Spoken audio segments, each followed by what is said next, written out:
Hey guys, just a quick video on my latest acquisition.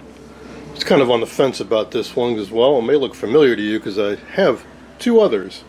In fact, there's one out here in the garage to take a look at in a sec. So why did I get it? One, it's a little bit different. The other two I have are the TS-12 versions. This is the TS-10, 10 for 10 inch. Which I think is kind of amusing. I mean, it must have done it for marketing to accommodate different price points. 10 I'm sure sold for a little bit less than the 12, but it's the same cabinet and they didn't bother to cut a different wooden opening.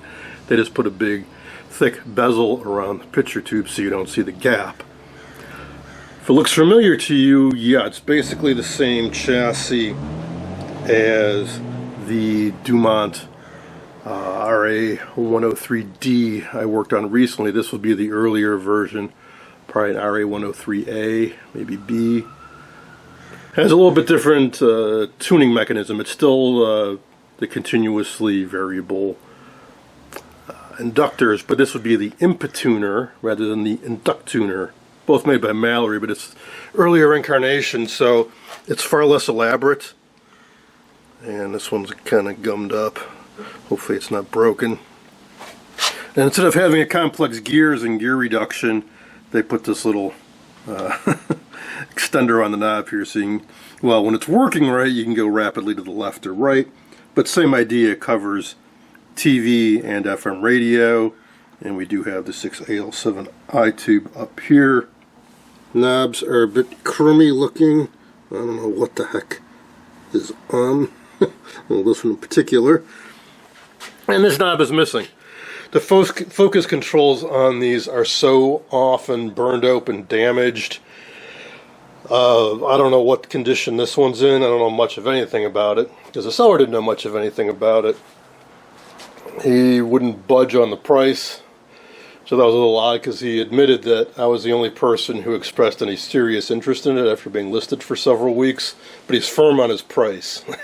Okay, do you want to sell it or not?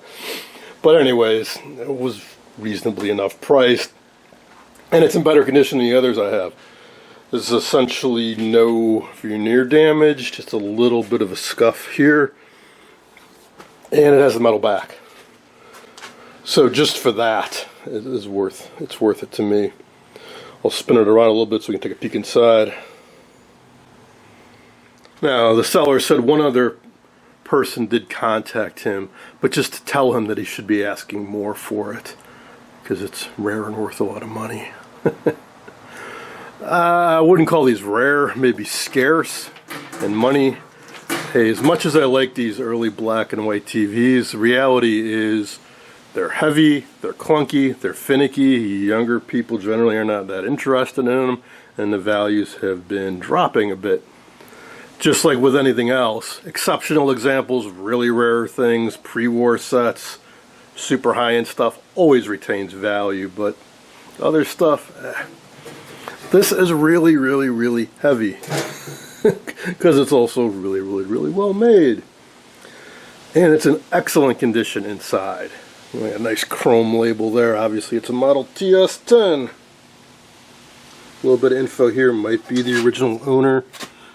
Johnson 5405 Campbell. I think that says. Should be a 10 BP4 picture tube. And if that speaker looks familiar, that's the one I scavenged out of my 12-inch set to finish repairing that Dumont. So that's another reason I got this, was just to get a speaker. But it's so nice looking inside. I'm sure I'll restore this. Probably between the three I have, I'll make two presentable models, but for sure, this is the nicest of the three. So unlike that RA103D chassis, which this does not have that negative bias supply that they tacked on here. Otherwise, it's pretty similar. Don't know much about the history. The guy was, I think it was his parents' place, and they were selling it, downsizing, going to have an estate sale. So he was looking to clear stuff out. See, there's a tuner, a little bit different looking.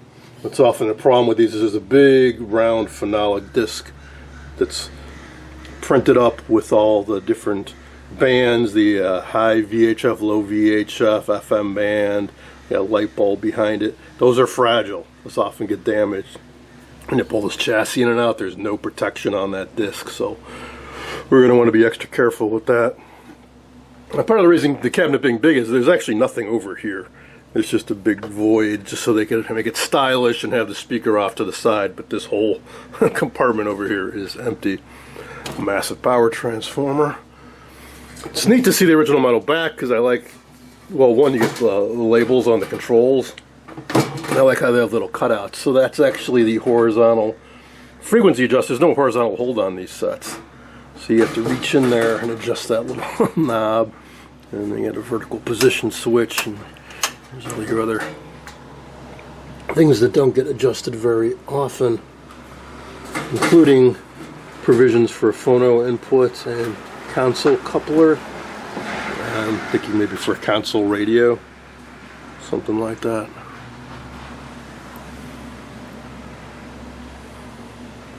Cabinet by Stromberg Carlson, chassis by Dumont. I don't know if they bought these chassis direct from Dumont or if there was a common manufacturer that supplied both Dumont and Stromberg. I don't know, but I say clone. It's not like they copied Dumont's design and stamped out their own chassis and built them. I'm pretty sure they were built at the same place, and then Stromberg just put their cabinet around it.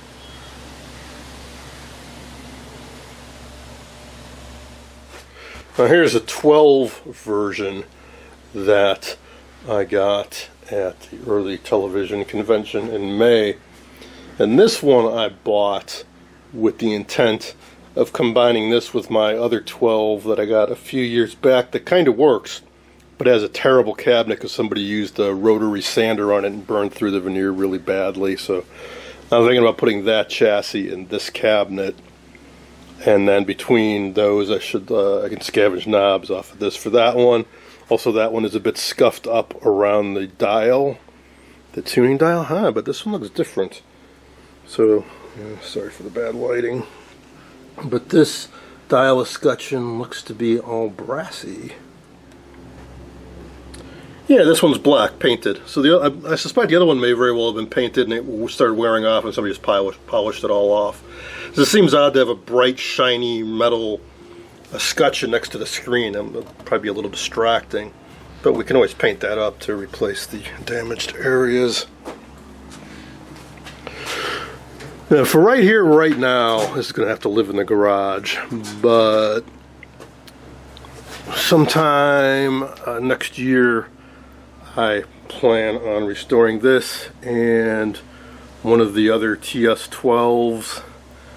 And I have a Crosley clone with this chassis, and I have a Dumont Doghouse with this chassis. So I have 4, at least, of these chassis to restore.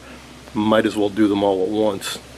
But I am anxious to try to do a slow power up on this because it looks so clean and complete and untouched. Can't do it right now. Got too many other projects in the way, but maybe sometime in the next few weeks. Don't be surprised if you see this up on the workbench. But for now, that's going to be it.